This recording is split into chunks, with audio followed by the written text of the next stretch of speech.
only solution for a guy like me is the center of the rooms of Alcoholics Anonymous. And when I say the center of Alcoholics Anonymous, I mean a sponsor, a home group, commitments, working steps, and ultimately cross that invisible bridge to where I'm working with others. I got to have all that going on in my life, or I'm not in the center of Alcoholics Anonymous. I'm more or less various stages of spectator.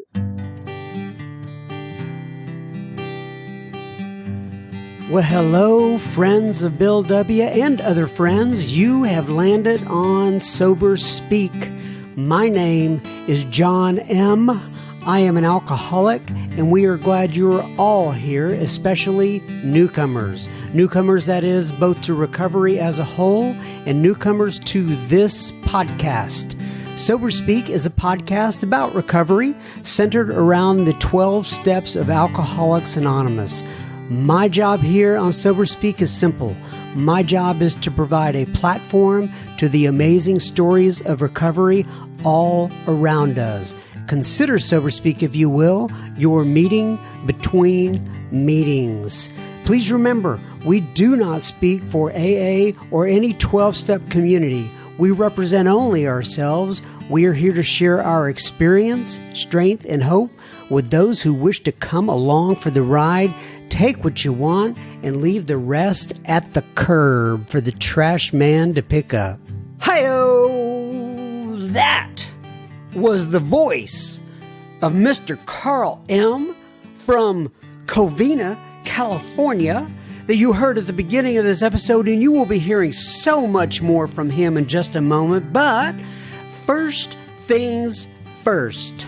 This episode is coming at you and brought to you by William and David and Gerhard. Do you know what William and David and Gerhard did? Well, just in case you were a first-time listener, they went to our website, soberspeak.com. They clicked on the little donate tab at the top of the page, and they made a contribution. Thank you so much, William and David and Gerhard, for your generosity. This episode is coming right out to Ewan's. And did you notice, by the way, it just kind of came to my mind right before I started this little recording, the hi-yo at the beginning of the episode. That is a throwback word to Mr. Ed McMahon from the Johnny Carson show, if you remember him. He used to say, hi-yo, every time they started out the episode. But nonetheless, John M., just another bozo on the bus, will be the chairperson for this meeting between meetings, and I am truly honored and privileged to serve all of you listening in. So take a seat, if you will, around this virtual table, and you can't see it, but I'm doing a little circle with my finger here.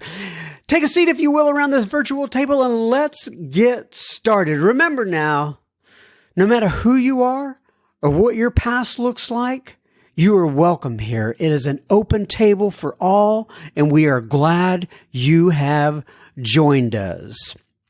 I'm going to go right into the ep today because Mr. Karl M. is absolutely fantastic, and I want to get you right to his story. This is Karl M. We're calling this episode The Center of Alcoholics Anonymous. And Karl is with a K, I might add. He's from, as I mentioned on the beginning of this, he's from Covina, California. And they are my understanding, the self-proclaimed sobriety capital of the world. And Karl talks about that a little bit. We talk about being in the center of AA, what that means to Karl. We discuss the doctor's opinion at length, and that includes craving, an abnormal reaction to alcohol, a mental obsession, that strange mental twist we have where alcohol is concerned, and the catch-22 of alcoholism. We discuss the Christmas letter that his parents sent out that describes his relationship with his family. It's both entertaining and sad at the same time, but you'll understand what I mean when you hear it. We talk about antabuse. We talk about the Gong Show meeting that is still located in California. We discuss Paco, his fellow patient in rehab, And you got to hear about Paco. Then we talk about Blair on the bridge. And then my favorite, I had never heard the term before, projectile regurgitation. And you could just use your imagination on what that means, but Karl will explain it in the episode itself. And then we talk about staying sober one day at a time. All right.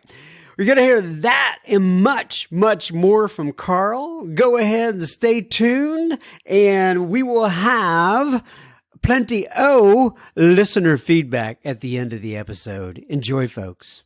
Okay, everybody. So today we are sitting here with Mr. Karl M. in Covina, California. So, Karl, why don't you go ahead, introduce yourself, give your sobriety date if you wish, and then we'll get this thing cranked up. All right. Thanks, John. My name's Karl. I'm an alcoholic, and my sobriety date is January 21st, 1987. 1987. You've been around for a little while. For a while. Yeah. If you could see me right now, I got here at 25 years old, and you can definitely, and looking at me now, that was a long time ago. And I've heard you say, so you're in Covina. By the way, where is Covina in California? Covina is part of Los Angeles County, and the best way to put it would be I could be in downtown Los Angeles in about 18 minutes or Hollywood in about 22 minutes if there was no traffic. But that means midnight or 1 a.m. During normal times, it takes an hour. Right. So the mileage isn't too far, but it's a lot of traffic. Exactly. And I have heard you say before something to the effect of Covina is the sobriety capital of the world. Did I hear that right? Yeah, my home group is very humble about that. We actually have a banner. It's about 8 feet by 3 feet that goes up on our wall at our local clubhouse, and it says Covina, sobriety capital of the world. Has a picture of a globe and an arrow pointing right there to Covina. Yeah. And what would bring on such a high and mighty title there? Well, throughout the 1970s, 80s, and 90s, there was a huge amount of old timers that sort of retired. Covina was one of the very first sort of places a little bit east on your way towards Palm Desert that a lot of people might have retired to, sort of the first nice suburb. And it just sort of grew from there that a lot of people with a lot of years are here.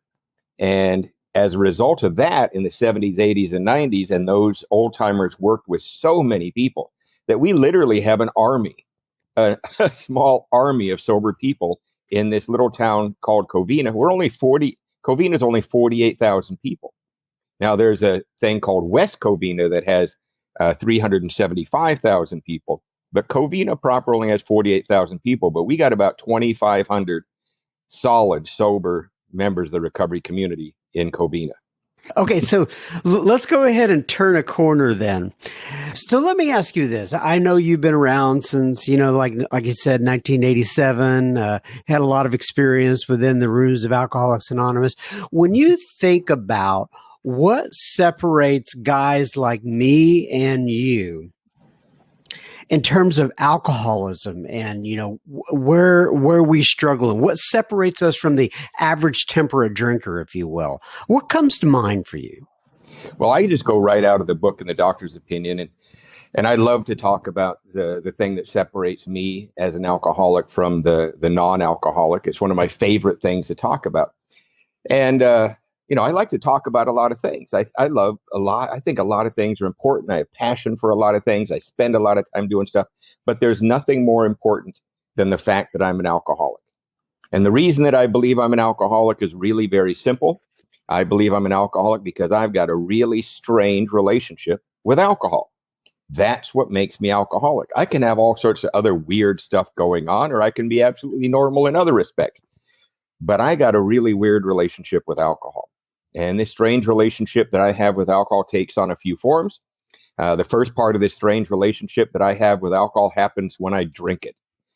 A really strange thing happens when I drink booze, and the book calls it, in the doctor's opinion, calls it an abnormal or allergic reaction.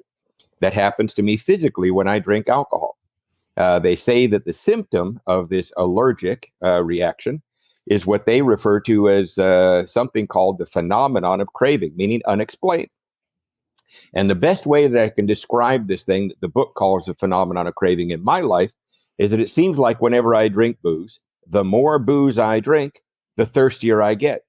It literally happens. That happens with nothing else that I drink.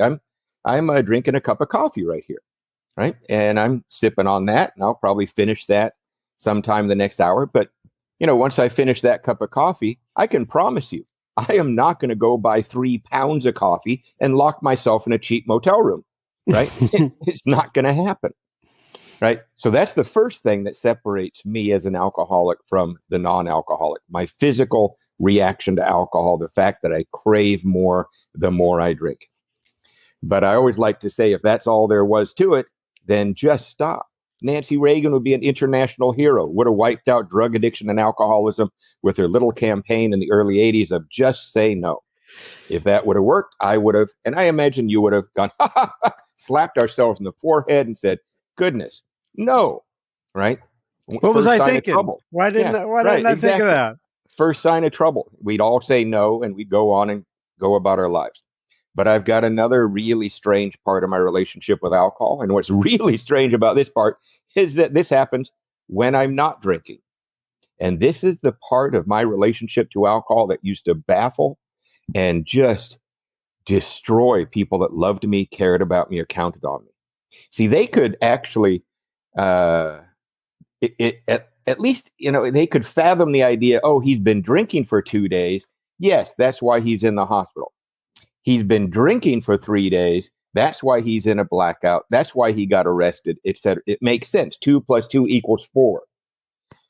But with this thing that the book calls the mental obsession or the strange mental blank spot that I'm about to talk about, they could not make sense of that. They could not understand why I would come out of a hospital. Maybe I still got the iodine stain on my arm where they were intravenously feeding me. Or I might even have charcoal stains around my mouth from where they'd pumped my stomach. And they would watch me take a drink in the next 6 hours.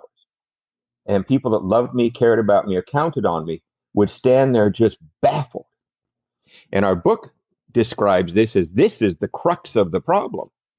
Because if we never bought the lie of taking the first drink, if we never had this thing called the mental obsession, which happens when I'm not drinking and talks me into that first drink, if that never happened, the fact that I crave would be a moot point. It just wouldn't matter, right? It would be like if I were allergic to strawberries. If I never ate a strawberry, who would care that I'm allergic? No price to pay.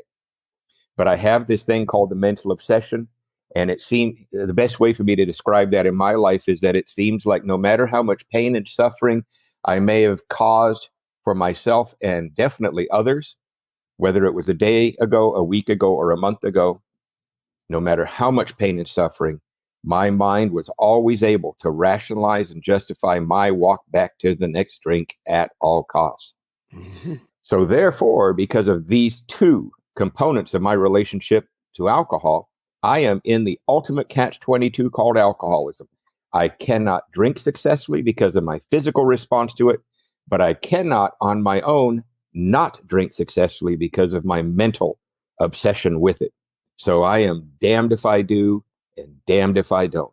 It's once again the ultimate catch-22 called alcoholism. And it's those two things that kept me on a hamster wheel for 15 years. And so that's the difference between myself and the temperate drinker.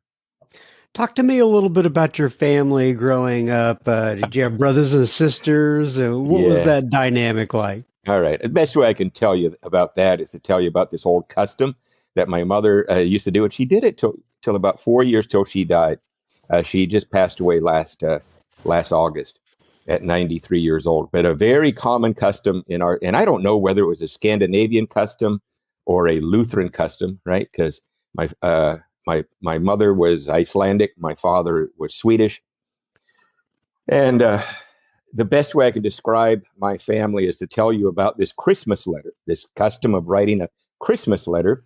Most people will send out Christmas cards to their friends and relatives. My family actually wrote a big, long Christmas letter.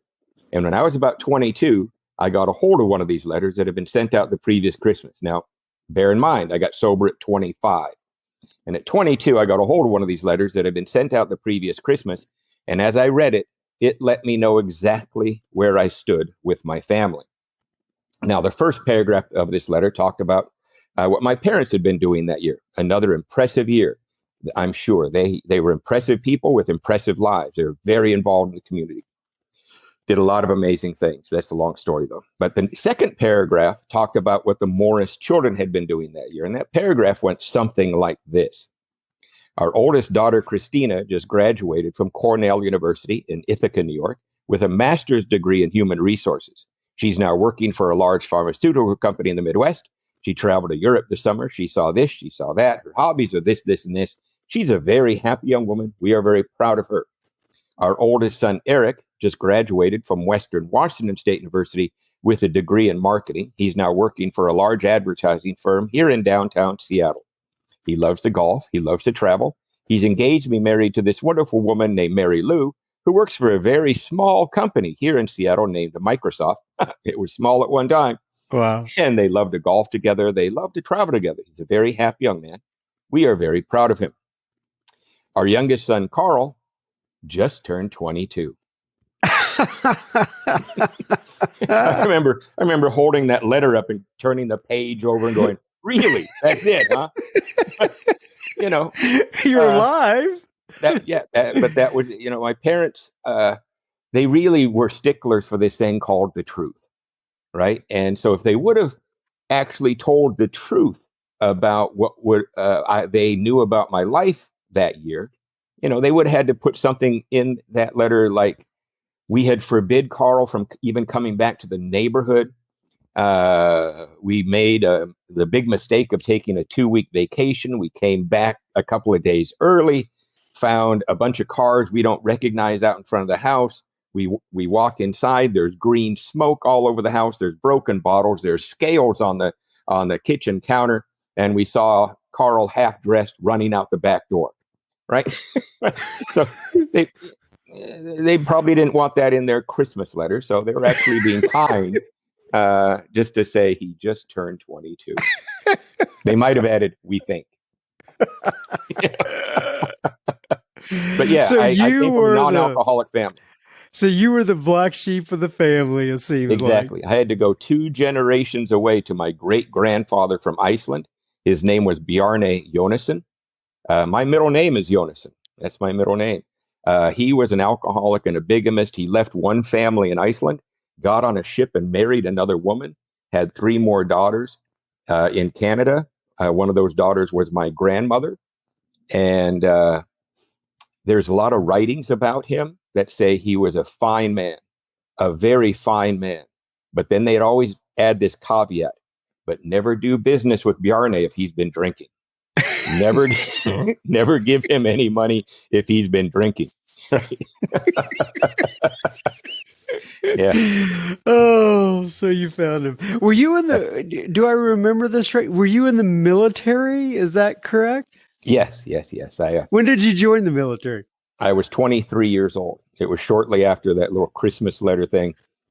And things just got really ugly. A drug deal went really, really badly. And I'm a bad, failed drug dealer, even though I did it all the time because I'm such a drunk. Right? It's hard to be a good, no matter what you're doing. If you're an accountant, you're a bad accountant if you're a drunk. If you're a talk show host, it's hard to show up for work. And I'm Right. a drug dealer. I'm a pot dealer, right? I'm horrible. So it really went ugly. I mean, it just spiraled out of control. I owed a lot of money to the wrong people, and I joined the Navy. And this should concern anybody that cares about the security of the United States. Right. But on my way into the Navy, I passed a potential test. It's called the ASVAB test. And this test will measure your capabilities if you show up in the same place each day. It's a potential test, really. Potential, I always love that, right? And this test that I took with the Navy qualified me to become a nuclear engineer. Mm. Right? It's that should concern anybody. Right. That the Navy would have any type of system in place that would even maybe possibly or even remotely allow somebody like me near anything nuclear. That's right. However, they have another safeguard. They made me take another test when I showed up at that base for boot camp, and I couldn't pass that test. That's called a urinalysis test, is what it's called. Right. So I lost the 2-year nuclear school, and I was just given an electrician's A school, and they sent me out to the fleet as an electrician. And I was out on a Spruance class destroyer, hunting Russian submarines in the mid 1980s, which is kind of the peak of that sort of standoff between us and the Soviet Union, where we had a 200-mile treaty where our submarines or their submarines could not come within 200 miles of the coastline of either country. So we were guarding that. Like you said, it was to get away from the drug dealers, Right. and so did it work? I mean, did they straighten you up? How'd that go? Ultimately, yes, because strangely enough, because the United States Navy is a huge drinking institution, right? Right. Excessive drinking is part of the deal, but my alcoholism was so far gone.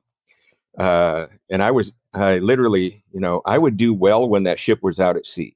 I really would. I would not drink. I wouldn't do any drugs. I'm out at sea, and I was actually experiencing a lot of things that a young man is supposed to experience in maturing into a man. I started to recognize the training I was getting, the discipline, the camaraderie of the other men, and what we were doing was actually making a difference. I had all those feelings, but I'm alcoholic. And alcoholism would laugh at a young man that thinks he's going to get his life together, right? I mean, literally, the way I kind of like to picture it is alcoholism would laugh at me and say, "You think you're going to avoid me? I can take the love a mother has for her children. You don't think I can take this away from you?"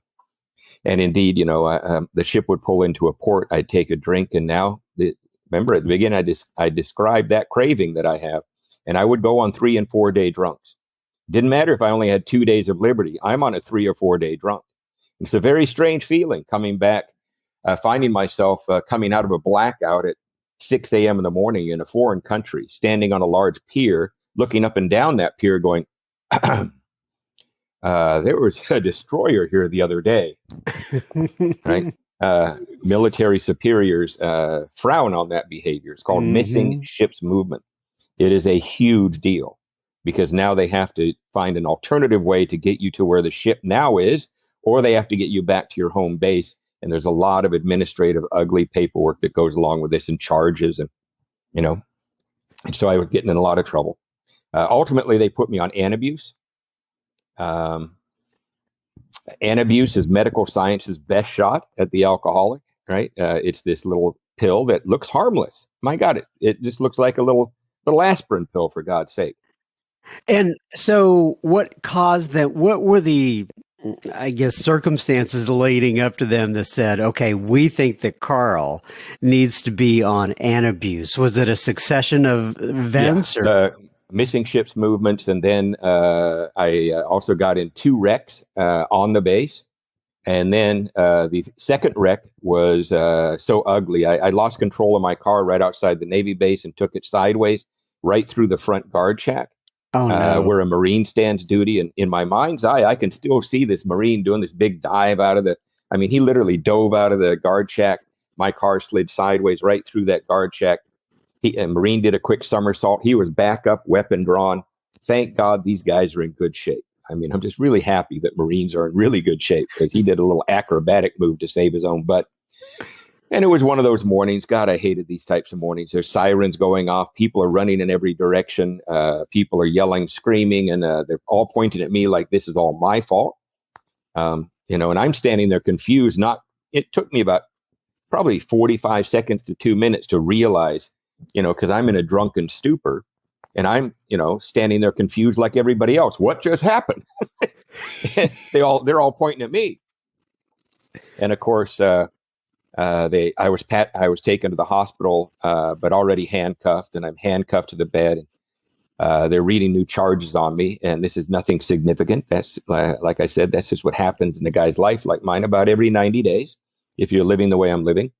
But the most significant thing that happened that morning is that's when the decision was made that I'm put on antabuse, and now I'm restricted to the ship. I'm on antabuse, and I'm on initially a 2 week 2 week restriction, loss of rank. I'd done that before. And when they put you on antabuse, do you take it yourself? How does all that Oh, work? oh yeah, yeah. They'd run across guys like me before. So no, I'm now under orders to show up at sick bay every single morning.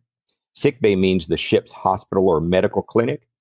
And I have to sit there with a couple other guys, and we have to sit in a chair, and we have to stick our tongue out like, and that hospital corpsman uh, would put that little white pill on each of our tongues, and then they would make us sit there for a half an hour. So there's no way to spit it out. There's no way to put it under your tongue because within a half an hour it dissolves anyway, right? And they watch us for a half hour. So the antabuse actually gets in your system, and what antabuse does is it stops your body from being able to break down the alcohol. It stops your liver from breaking alcohol down into the sugars and the alcohol the way it's supposed to be broken down properly, so the body can then absorb it. So literally, what it does, it stops it from breaking down, so it actually enters your body kind of like rubbing alcohol would. And so you get violent, you get really, really sick, and they actually warn you might die. And so that's supposed to stop you from drinking. But so the real Supposed to. supposed to, right? But I snapped. See what happens to me when you take alcohol away from me, and you do not give me a solution, which I have found the only solution for a guy like me is the center of the rooms of Alcoholics Anonymous. And when I say the center of Alcoholics Anonymous, I mean a sponsor, a home group, commitments, working steps, and ultimately cross that invisible bridge to where I'm working with others. I got to have all that going on in my life, or I'm not in the center of Alcoholics Anonymous. I'm more or less various stages of spectator if I don't have those things going on in my life. And I have to have either that or alcohol, one or the other. And so the idea of antabuse, putting something to block me from drinking and not giving me a solution, actually puts me in a very deadly position because I drank on top of antabuse. I went AWOL from my ship. I locked myself in a little hotel room in downtown San Diego, Plaza Hotel. It's on 4th and Broadway. It's actually still there. They remodeled a little while ago. Back in 1986, when I used to be a regular resident of the Plaza Hotel, it was $13 a night. They've upgraded it. It's now $19 a night. Fine Oh my establishment. You my should check goodness. the Yelp reviews on that. I actually, I think they've actually done an even better job lately, and are now using it to as government subsidized housing for the homeless. But anyway, I locked myself in that little hotel room with a fifth of vodka and a shot glass. And I remember that fifth of vodka, that bottle of vodka and the shot glass sitting on this little rickety little end table. As I sat on the edge of the bed and I stared at that bottle of vodka, I remembered that the Navy doctors had given me that very stern warning that if I drink on top of antabuse, there'll be one of two reactions. One reaction is you'll get violently ill. The other reaction is you might die. I remember staring at that bottle and I thought, well, wonder which reaction I'm going to get. Hmm. So you see, and the reason I got there is because the restlessness, irritability, and discontentment that happens to me when you take alcohol away from me is indescribable. I love the way that the book says restless, irritable, and discontent as a sort of a generic, sort of bottom line low point. I literally go insane. I become so angry and frustrated I can barely breathe. I I I get this overwhelming feeling of you don't know who I am. If you knew who I was, you wouldn't treat me this way. But, people would look at me and go, treat you what way? What do you mean, Karl? We actually are quite tolerant of you. We give you every break in the book. You have all sorts of privilege going on here, and you are losing your mind. And I never felt anybody understood me. And so I can't last on this antabuse. And so in that hotel room, I took one shot and nothing happened. Authority had lied to me again as far as I was concerned. I waited about 2 minutes just to make sure, and I took another shot. All of a sudden, I felt tingly in the face, so I looked in this cracked little mirror that was in this hotel room, and I was bright red, blotchy, and purple in places. Not so bad. Took another shot. All of a sudden, I could feel my heart, pounding out of my chest. Boom, boom, boom. I looked at my shirt. I was drenched in sweat, and all of a sudden I was like, hyperventilating. We're doing all right so far. You know, I got to tell John, you're pretty sick if you think this is funny. I mean, it's only us. I Right. mean, my mother heard me speak before, a few times, and she only went a couple of times. She didn't want to hear it too much. She wasn't laughing when I got to this point. The whole crowd is laugh, laugh. Look at the kids dying in a motel room. She's like, oh my God. Right. And so it says something about you, John, that you find this funny. But I found the magic of drinking on top of Antabuse. See, you got to hang in there. Right. Because the next thing that happened to me is I took another shot and up it came.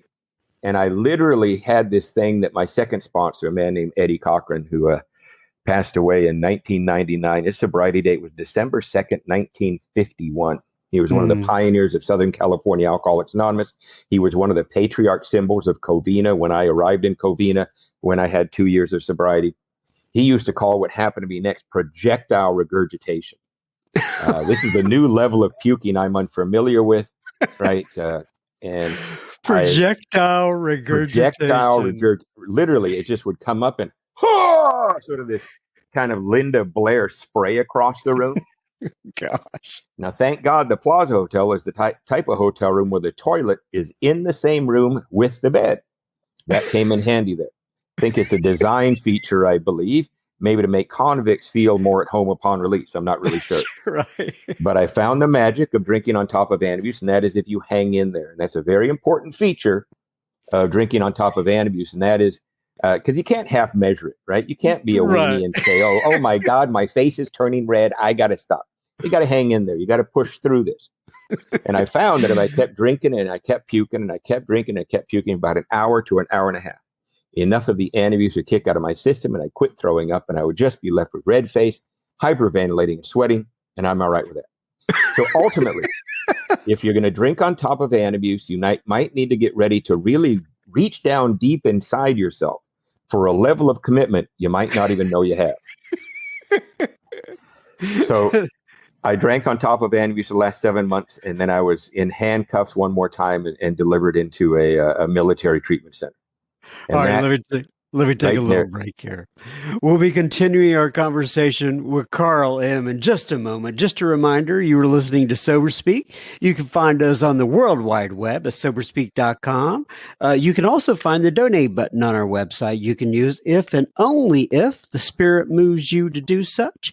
Please keep in mind this is a podcast funded by you, the listener. Sober Speak is a self-supporting organization through our own contributions. We are not allied with any sect, denomination, politics, organization, or institution. We do not wish to engage in any controversy, neither endorse nor oppose any causes. All right, now back to Mr. Karl M. All right, so you're in your last 7 months of Antabuse. Take me from there. Yeah, I drank on Antabuse the last 7 months of my drinking from May of 1986 to January 21st, 1987. That's the day I was one more time arrested. I'm in handcuffs, and the military police tried to bring me back to my ship. As we approached the quarterdeck of the ship, the officer deck put his arm up and said, "Wrong answer. Orders have already been processed on this loser. The orders are 90 days in the brig, bad conduct discharge, or treatment." I remember vividly, right? The handcuffs were extra tight that morning. Right? You know how you kind of fidget with them. And when they said or treatment, I remember it piqued my interest. I kind of, Now, now, it wasn't because I thought treatment was a good idea. I didn't even know enough about what treatment was to know good idea, bad idea. I'd heard of treatment. I'd heard of Alcoholics Anonymous. You can't really be out there drinking like I do, and you don't hear of treatment or AA. But the way you hear about it is sort of you're in the bar and you kind of go, "What happened to Joe? Oh, Joe got his fourth DUI. They're sending him. He had to go to treatment, and he's now going to those A&A classes." Right? That's how you hear about it. But I never did follow-up questions. I just kind of look away. I didn't say, "Hey, maybe I should get a hold of Joe and find out what he's really doing. That might be some benefit to me." Of course not. Right? So I never did any follow-up. So I have no idea. I only know it's where people wind up going. It's, kind of, you fell off the cliff, huh? Uh, and so my interest wasn't based on that. My interest was based on, I figured that if I somehow could get that treatment thing they're talking about, that might help me with the inevitable charges that were coming my way one more time. And so, but I now know it wouldn't have mattered. I didn't know I was not part of the decision making process because I'm in handcuffs, right? When you're in handcuffs, whoever has you in handcuffs never turns to me and says, "So, what's your opinion on what happens next?" When you're in handcuffs, you go where they say, right? You're not part of the decision making process. Having handcuffs sort of disqualifies you as a valid opinion, right? So I was taken up to a military treatment center up in the north end of San Diego. At that time, it was at the Miramar Naval Air Station. That's actually where the Top Gun pilot school was. But our little section was called Top Drunk, is what they called it. They had these 4 barracks off on the side. And but what so vividly etched in my mind is I remember that morning as they took me into that military treatment center that the men that took me in, they were very conscious that they did not take the handcuffs off me until the door was locked behind me, and that's just perfect symbolism of who I am without Alcoholics Anonymous. The country I'm supposed to be serving and the society in which I'm supposed to be living in and contributing to was only willing to take the handcuffs off me when the doors are locked behind me. That's who I am without recovery. And I have to remember that very, very vividly. That's who I am. I am a liability to society. I am somebody who costs society time, money, and patience. That's who I am. And, with Alcoholics Anonymous, that has completely turned, completely changed. So I'm locked in this treatment center. I'm going to do 45 days. And we were, during the first couple of days in this military treatment center, they're doing medical checkups on us. They are trying to get our files transferred from whatever base or command we are from, ship, base, or command. So they don't really have our files yet because nobody, at least I wasn't, this wasn't a predestined duty station, right? This is sort of spur of the moment you're transferred to treatment. So the files have to come in. But in the first couple of days, they've got us in with these various this sort of counseling session. We are all sitting around, and this guy, I think he was a pretty new counselor, and he's trying to get us to talk, and nobody's talking. We're all like name, rank, and serial number, looking down at the floor. I ain't talking. It's somewhere in the middle of the second day, this guy named Paco raises his hand and wants to talk, and this facilitator got pretty excited. Oh, finally, somebody wants to talk. Yes, Paco, what would you like to say? And Paco says, I hear that I'm supposed to be rigorously honest with you guys if I'm going to do this staying sober thing. And I want to be honest and upfront. You guys think my name's Paco. You will find out in a few days that when my file gets here that my real name is Randy. But I want to tell you up front, my name's Randy, and I'd like you to now call me Randy now that I'm sober. And this facilitator got all excited. Oh my God, first breakthrough of any honesty of any of you SOBs. And later that afternoon, Randy was paraded in front of us, and they had made a gold name tag for him that said Randy. They slapped that on his chest, and then we were all informed that whenever staff was not around, Randy's in charge. He's like the resident manager now, Oh right? no. Resident sergeant, whatever, whatever term. So now, Paco's job now is if he catches us smoking outside of a bathroom window, or if we aren't making our beds properly, he's on us. So we all hated Paco, right? We all hated Paco. Randy. Randy now. Yeah, we call him Randy. And, I remember we were about ready to get out of the military treatment center. Now, during that 45 days, I had a phenomenal response to the AA meetings they took us to. That's really where the military treatment center is as fine as a treatment center can be. They separated my body from alcohol. They gave me excellent counseling that any human being could benefit from. But my alcoholism got treated by about 4 or 5 nights a week. We would be put in vans and we'd be taken out to meetings of Alcoholics Anonymous. And you don't see it very much anymore, but back in the 80s and 90s, you would see the military and any of the cities of Norfolk, Virginia, probably in Texas too, that you would see military people sitting in the back of meetings that were in the military treatment center. They were allowing us to come in and watch the meetings of Alcoholics Anonymous. And I'm so grateful that Alcoholics Anonymous allows outside agencies to refer people to open meetings and allow them to sit along the back and watch Alcoholics Anonymous. Now, I didn't know at the time there's a difference between watching Alcoholics Anonymous and actually doing Alcoholics Anonymous. But just the fact that sitting in the backs of those rooms and listening to you guys tell your stories, for the very first time in my life, my defense mechanisms dropped. I had this overwhelming feeling of, oh my God, they know. They know. And you weren't talking to me about me the way other counselors, therapists, psychologists, psychiatrists, all well-meaning people. My parents had sent me to the best, right? The military had put me in front of, I'd been seeing a military psychiatrist for the last year and a half.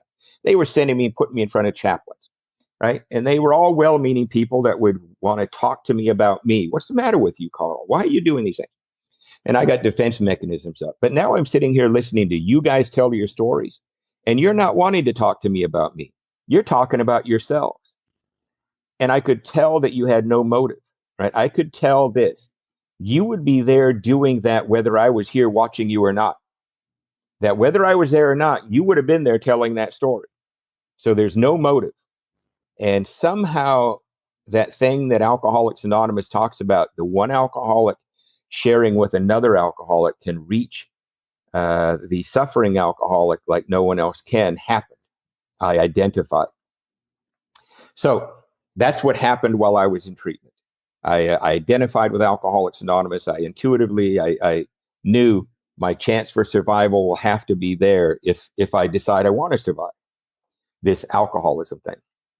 So a few days before we got out of the treatment center, I remember they put us all in this room, and the biggest, meanest counselor came in. He was a Marine, right? And that day he's wearing his full dress uniform.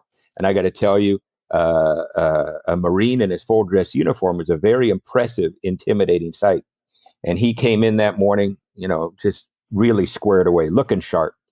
And he walked up to this podium in front of this room, and there's about 35 of us that were getting out of the treatment that day, in a couple of days.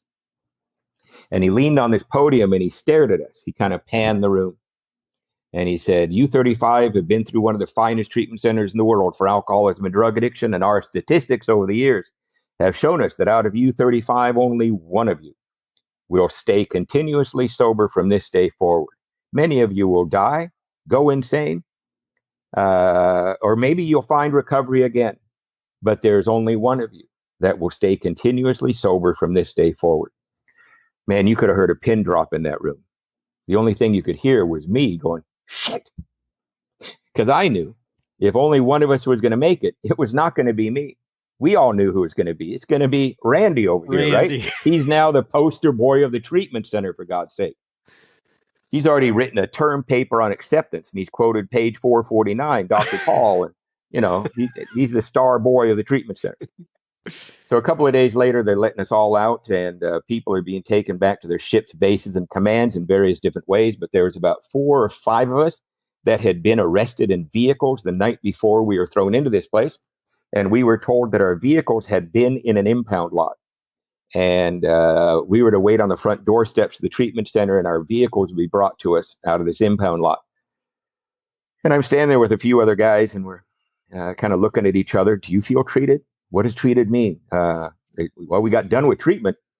And I'm thinking, I need to go to a meeting of Alcoholics Anonymous. That's what I'm thinking, right? But as I'm standing there, one of the guys I'm with points at this car that seems to be coming kind of across the parking lot and starts to head towards us. And the guy goes, "Is that Randy in that car?" And we look, and sure enough, I guess he must have gotten out early for turning in his gold name tag or something. I don't know. he's driving towards us. And one of the guys I would say, "He's got a bottle." And sure enough, he's pounding down a pint. And he rolls by us. He rolls down the window, ha, ha, ha, ha, gives us all the finger. He throws the bottle right at us. Crash. We broken glass down there, and he drives right off. I guess his name was Paco again. I don't know. But the next thing I knew is I'm at a meeting of Alcoholics Anonymous in Pacific Beach, north end of San Diego, the 6 p.m. Gong Show meeting. I went straight there Oh, simply because the Gong Show meeting. Gong Show meeting. They literally Does have that? a gong up in the front. They have 4 people sit in front of the room. This meeting is still going on 6 p.m. Friday nights in Pacific Beach. And they have 4 people sit in front of the room. And so, They have a well, gong. right, yeah. Right? So people, And, there's going to be a lot of people who don't know what the Gong Show is. oh, it's an Explain that. old TV show with Chuck Barris where if you said something really stupid, it bong, right? They gong you down. And so that's what they do at this meeting. They let anybody that wants to go up to that podium. And if you share well, they're all approving and awesome. But if you get up there and you start complaining or sniveling or talking about something that's not Alcoholics Anonymous, those 4 people start making noise. They start being disruptive, right? To sort of let you know you need to wrap it up. If you are so self-obsessed you don't notice that these 4 people are now making noise, they will pull out the mallet. They will hold that mallet for about 30 seconds. And if you still don't notice it, it's bong, and you got to sit down. There's no, to this day, I'm 34 years sober. I've never shared at that meeting. Gotta be Yeah. intimidating. All Yeah, right, yeah, so yeah. you're at the Gong Show meeting, Yeah. and And I'm sitting in the back row. I'm fresh out of treatment, just got out a couple hours ago. And I got to tell you, that is, if there was ever a turning point, right? It says we stood at the turning point, and when the book says turning point, it literally is, which way is my life going to go? I'm one day out of treatment. I'm sitting in the back of a meeting of Alcoholics Anonymous. I don't know anybody. And what happens next is probably the essence of what AA is supposed to be. I'm sitting in the back of that room. It's a big, bustling, crazy meeting, probably 150 people. The room only fits about 130, but there's 150 people in there, and I got a seat in the back row. And one guy that night operating on his primary purpose. I'm sure there were many other men that were operating on their primary purpose, which is to look for someone to carry the message to, look out for the new guy. That's the primary reason we're at meetings. There's many secondary and tertiary reasons to be at a meeting, but the primary purpose is to support the new person, right? Laughter, fellowship, hearing something clever, insightful, all secondary and tertiary reasons to be at a meeting, right? But the primary reason is to support the new person. And that's what this guy was doing. And he found me sitting in the back row. He sort of walked up towards me rather aggressively, right? And he rather quite aggressively said, "Hey, never seen you here before. What you doing?" And he kind of startled me. And at that point in my life, if you startle me, I might accidentally tell you the truth. If you don't startle me and you give me a couple of seconds to think about why you're saying what you're saying and what you really said, I'll probably make up a story. But he startled me and I said, I don't know. I just got out of a Navy treatment center 2 hours ago. I do not know what I'm doing. And this guy's response was priceless. He looked like he had just hit the jackpot in Las Vegas. I had no idea that I had just qualified myself or established myself as the holy grail of Alcoholics Anonymous, the newcomer who accidentally admits he doesn't know what he's doing. that's Right? right. So this guy is fighting his friends. No, this guy's mine. He's mine. And this guy took me to about 18 meetings that weekend. And Oh the wow. reason, yeah, but it's not because he really want. It wasn't my well-being he was looking out for. This guy's girlfriend had left him the night before for one of his friends in his home group. So he was Oh wondering what he no. was going to do with his weekend: homicide, suicide, get loaded, or grab this newcomer. He's like all over me all weekend. We went to like 18 meetings of Alcoholics Anonymous. In between each meeting, he'd throw me the passenger side of his car. He'd start driving and he'd start yelling. He wouldn't even look at the road. He had like one of those AA radar cars that just made it to the next meeting, I guess. You ever done that where you're driving and Yeah. you didn't even mean to go to the meeting, but you went to the meeting, right? You're thinking, I don't need a meeting today. Next thing you know, you're in. That's actually a sign of recovery. When that starts happening, when you wind up at the meeting, when you're actually planned not to be at the meeting, that's a sign of recovery where you're intuitively and instinctually showing up at. Anyway, and he'd be yelling at me, "You got to meet, got to go to meetings, got to read the book." Damn her! he'd almost be spitting on me as he'd say, "Damn her!" Right? Now I didn't know it, but I was getting a very early introduction to your typical AA relationship breakup, is what I was getting. That's right. And I'm so glad that that guy that night in his pain was a guy in AA who had done the work of Alcoholics Anonymous, who had taken the steps of Alcoholics Anonymous, and therefore he understood that the solution to his pain was out of self, out of self, out of self. I am Mm. so glad that that guy that night was not at home whining into his sponsor's answer machine. If there's any of your listeners that are 25 years old or younger, an answer machine is this box that used to sit on the kitchen counter, right? And I'm so glad he wasn't whining into the sponsor's answer machine. Sponsor, where are you? Fix me, right? I, I'm sure in those 18 meetings he found his sponsor, right? I didn't really grasp really what a sponsor was. I knew I was supposed to find one, but I didn't really grasp that the what a sponsor really means. But I'm sure in those 18 meetings that he ran across his sponsor and got some great direction. But intuitively, he understood because he'd done the work of AA. And this is really that's the whole point of the steps, is for us to learn a different way of looking at life, looking for spiritual answers rather than material answers. And the spiritual answer is always serve. Oh, you're in a lot of pain. Serve some more. It's always the go-to thing when you have when you if we've had that profound rearrangement of attitudes and ideas, the way that Jung describes, that is necessary for recovery.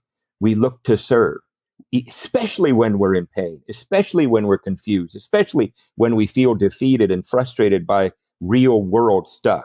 And don't get me wrong, that stuff's real, but our answers need to be spiritual, and it always centers around serve. And that's what that guy was doing that weekend. You know, he was just using me as a prop in his weekend, so he didn't do something really stupid. He just was looking out for me rather than worrying about his pain. And I got to tell you, relationship pain, I sponsor a lot of guys, and that those relationship arguments and those breakups, divorces, that's painful stuff, really painful stuff. And we always look for, real world answers of, I'm getting divorced, get a better attorney, more expensive attorney, write a really scathing letter, get my kids. When really Alcoholics Anonymous gives you that spiritual answer of, get another commitment, pick Mm. up 3 new guys to sponsor. Our feeling is, but I don't got anything. I'm dying here. It's exactly when when we're supposed to do it, right? And so I didn't realize that I was getting a live example of just the essence of Alcoholics Anonymous that first weekend out of treatment, but I certainly benefited from it. I got back to my ship after that weekend, and the one other sober member of Alcoholics Anonymous was on my ship. His name was Bob W. He was 23 years old with 16 months of sobriety. I am 25 years old now with, I guess, 47 days of sobriety, 45 days in the treatment center. Stayed sober over that weekend. I would add 47 days, and Bob became my first sponsor. We embarked the next 2 years of our lives still on that ship with the same mission out on the going from northern Alaska all the way down to Central America and out to Hawaii, cruising our waters on that same mission. And whenever that ship would pull into a port, Bob and I would find a meeting of Alcoholics Anonymous. We would, it's different. Now you've got those apps, right? Find a meeting anywhere. We had to go Right. to a payphone, dump quarters, use a calling card, call the number for AA, get an address, get a taxi driver or walk to wherever that address was. And hopefully we would find that meeting. And I got to tell you, some of the most valuable experiences I ever had in my recovery were being a nomad in Alcoholics Anonymous, new in recovery. My first sponsor and I, looking for meetings in Mexico and Canada and Hawaii. And just the people were so kind.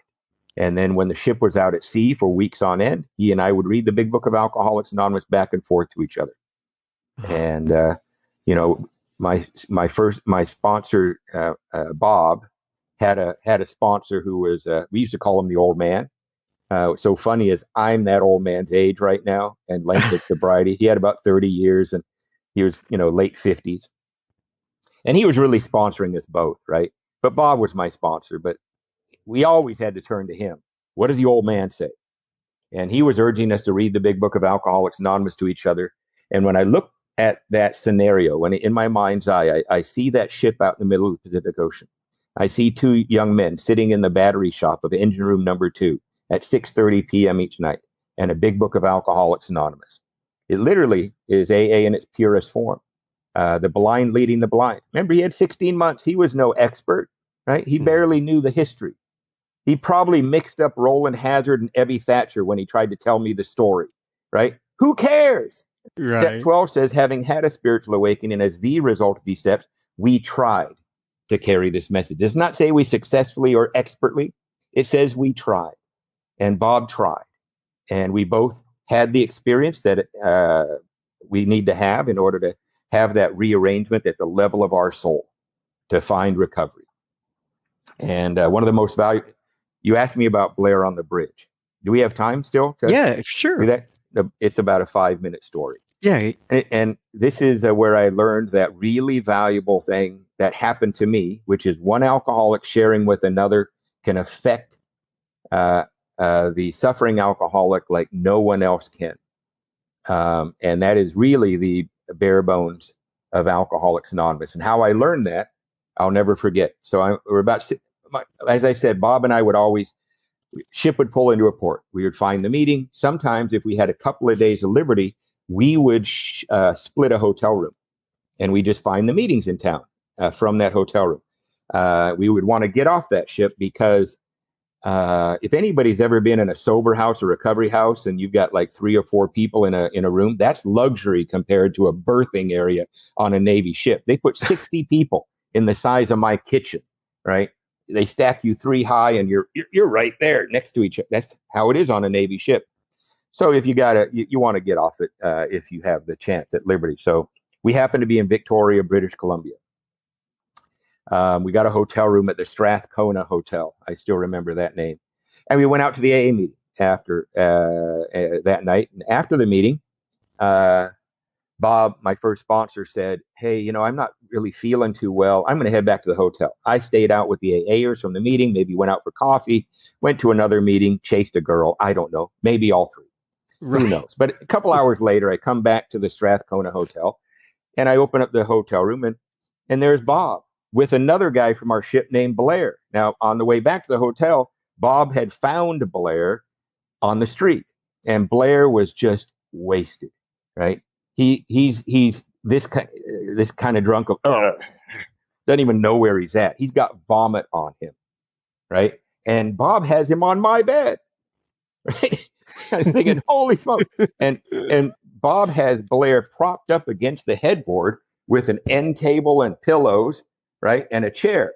So because Blair is so drunk, he'd fall over. So Bob has him pinned up against like that, and Bob has the big book open and reading to him. And I look at this, and Bob's, we are more than 100 men and women who like.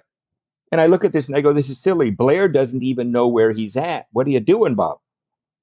But anyway, I threw in my 10 cents worth, and we carried Blair back to the ship on kind of on our shoulders. Navy guys carrying him back. You always look out for your shipmate. We got Blair back to the ship and into his rack, so he's safe. And I was thinking that was a waste of time, but I didn't understand that you do this for your own sobriety, not whether they get sober or not. Right? That really hadn't sunk in completely. That's the last we heard of Blair. Blair must have tried to avoid us after that.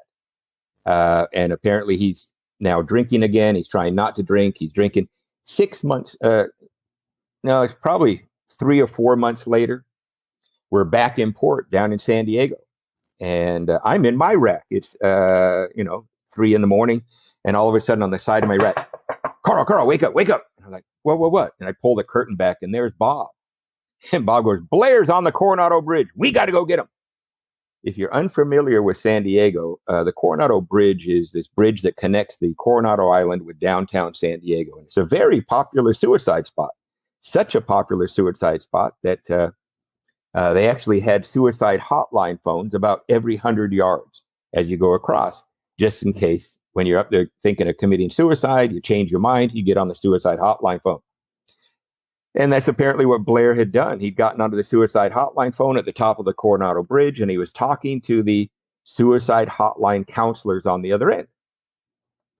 And this is how it was presented to me, how this happened.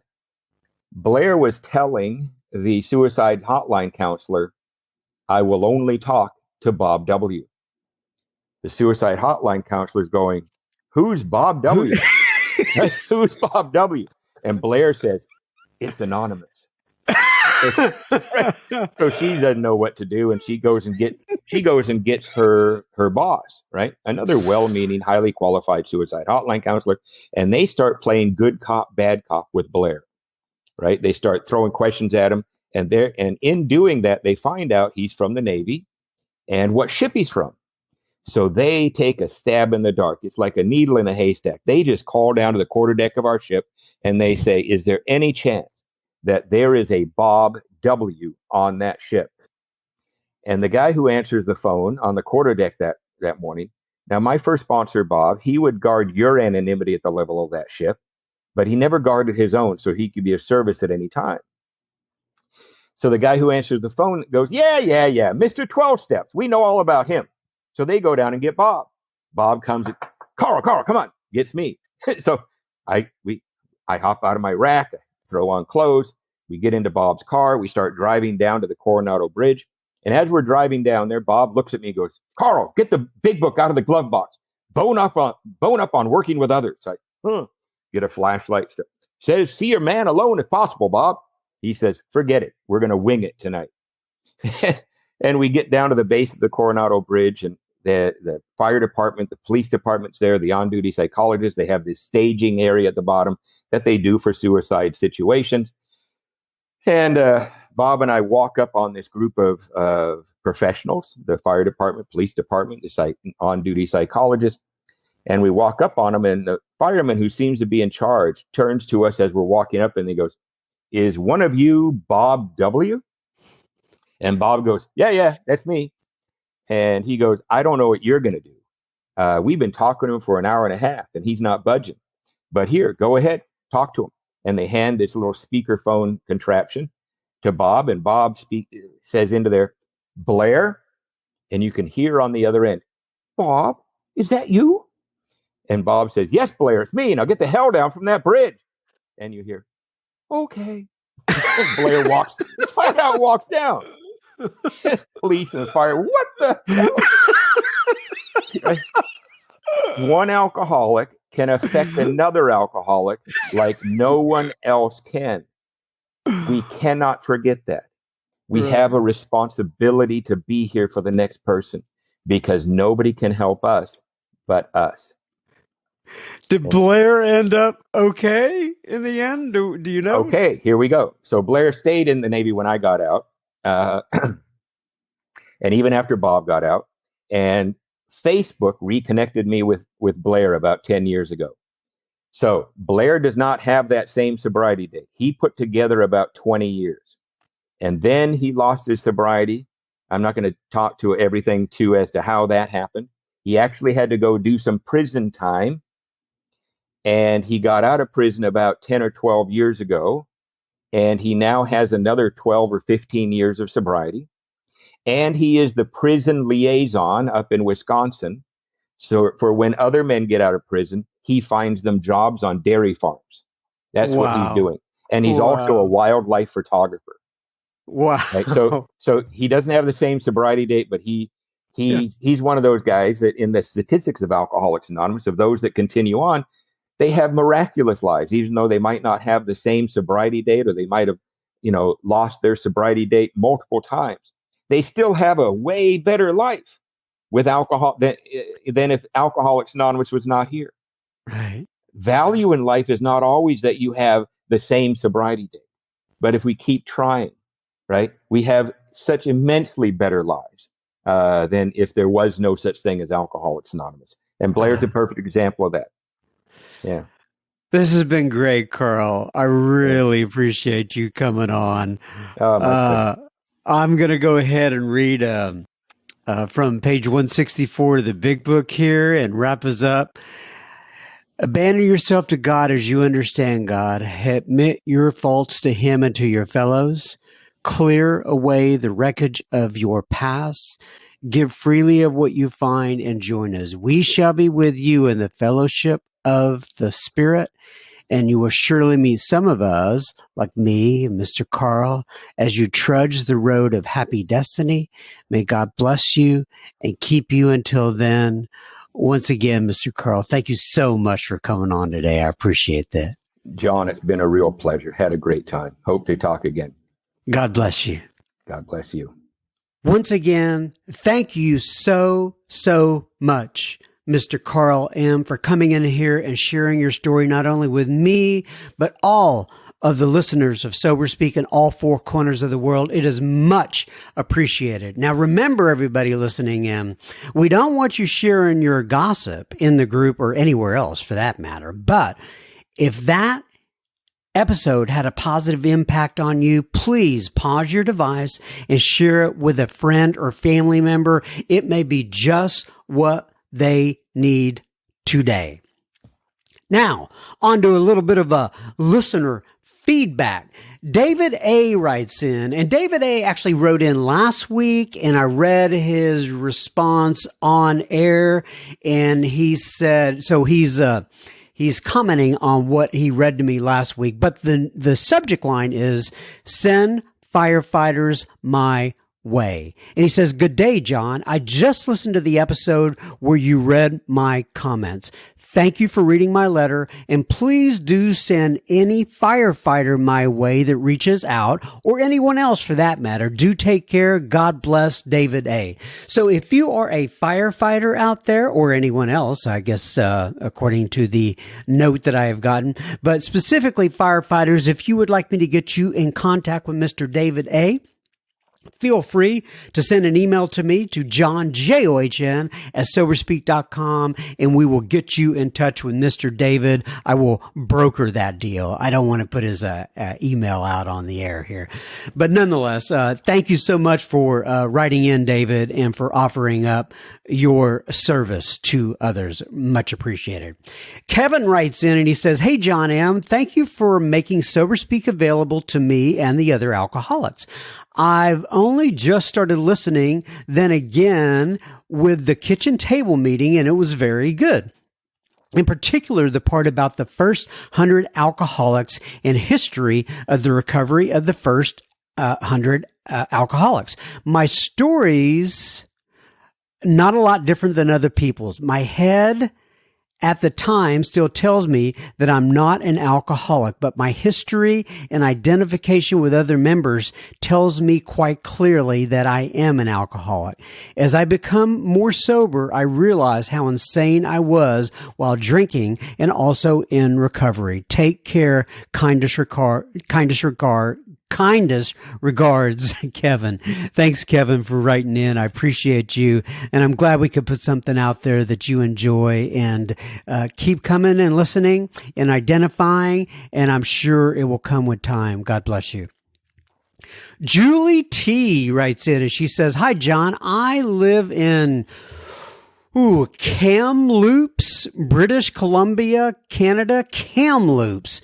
Wow, I'd like to live in a town called Kamloops, Kamloops. Nonetheless, she says, I got sober in Estes Park, Colorado.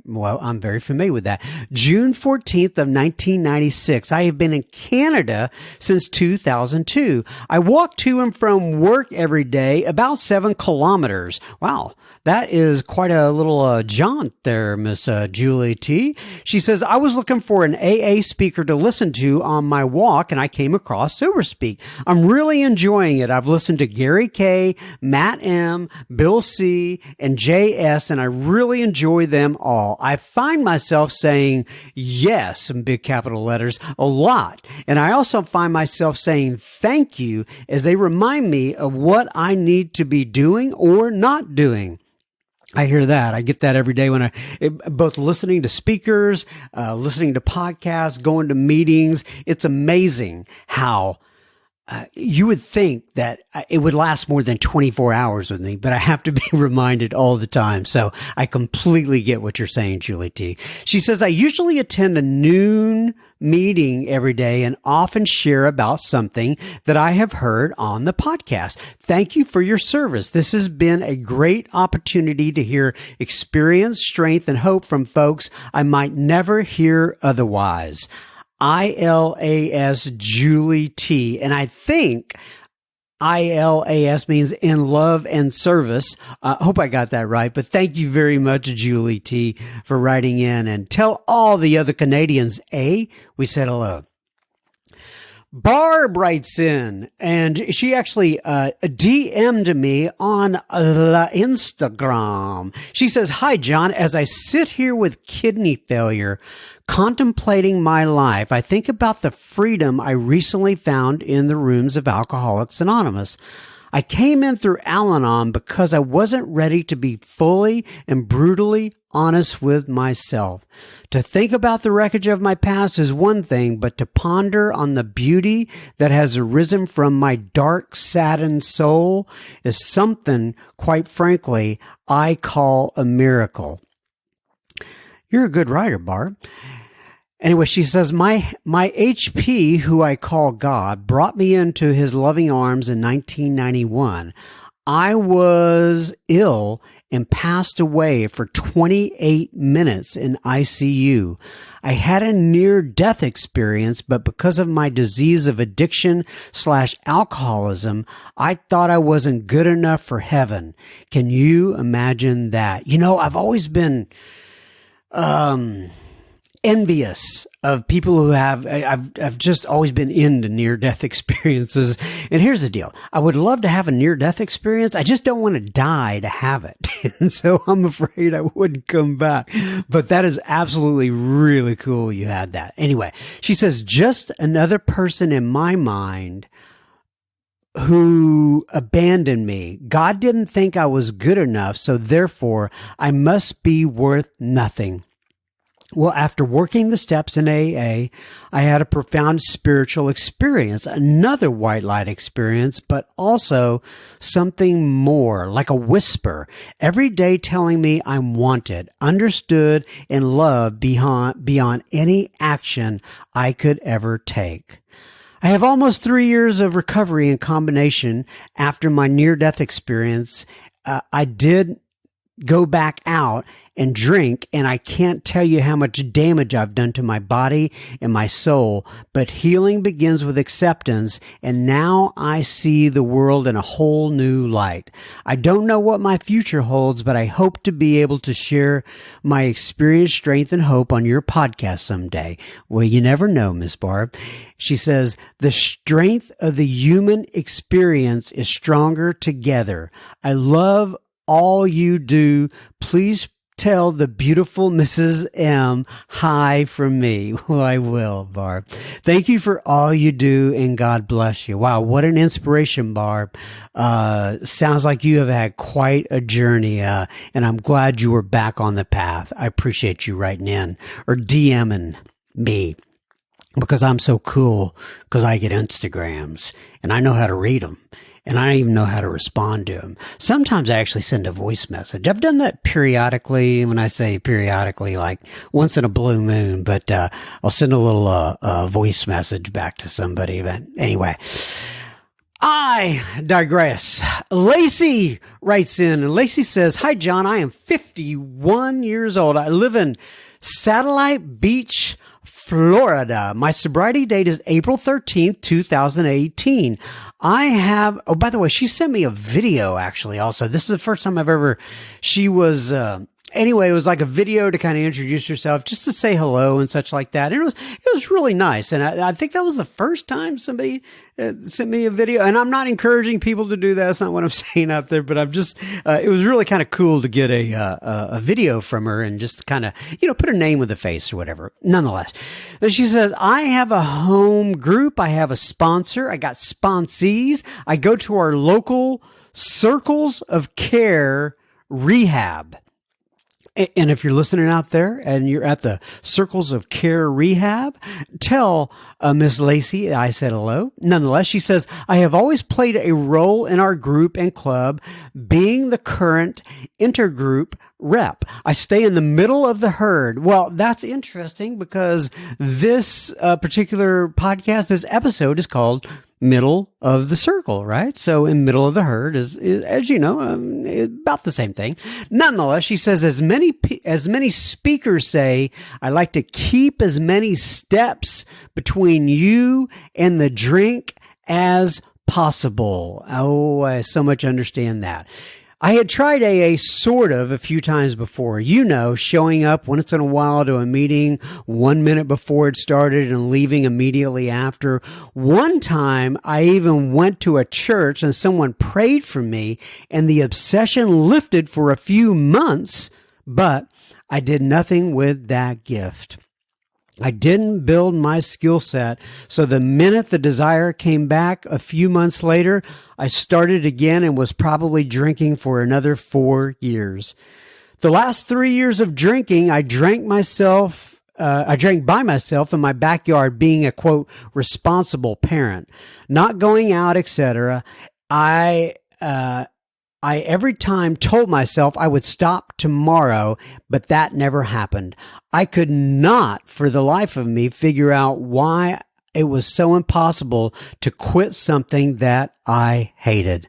Ooh, that's a common sentiment in AA, isn't it?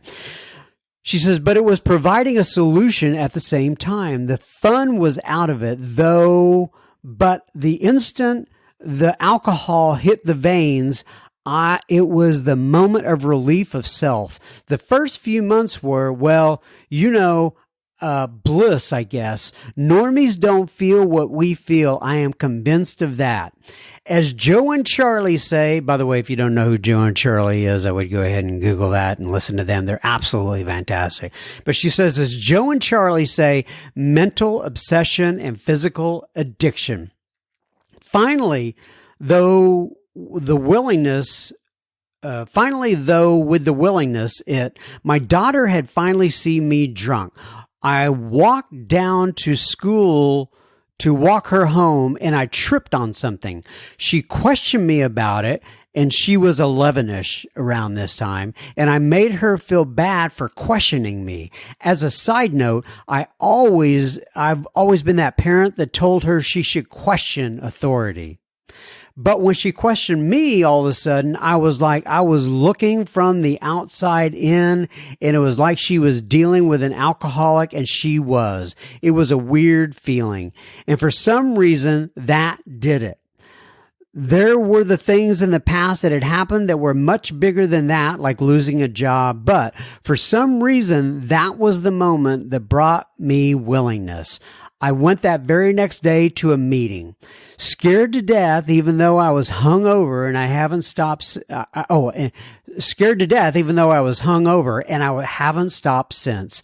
I never before decided to come back when I was hungover, because it was always easy to say you would stop when you feel like crap. But I couldn't wait this time. I didn't want to wait to talk myself out of going. I needed something that was different than what I was doing while I had the courage. I never guessed I ever wanted what I have. I never guessed I would have ever wanted what I have today, in the friends, the belief I now have in a higher power, the steps to walk me through every little thing in my life. Quite amazing, as you know. You are appreciated. Thank you so much, Lacey. Well, Lacey, thank you for the wonderful feedback. God bless you. And I'm so glad that you wrote into us. That it sounds like an amazing story you have as well. God, all you guys are absolutely amazing. Absolutely amazing. I just, I think about you once again. I pray for you throughout the week. And I just love you to death. All right, everybody. That brings us to Uno Mas episode ending.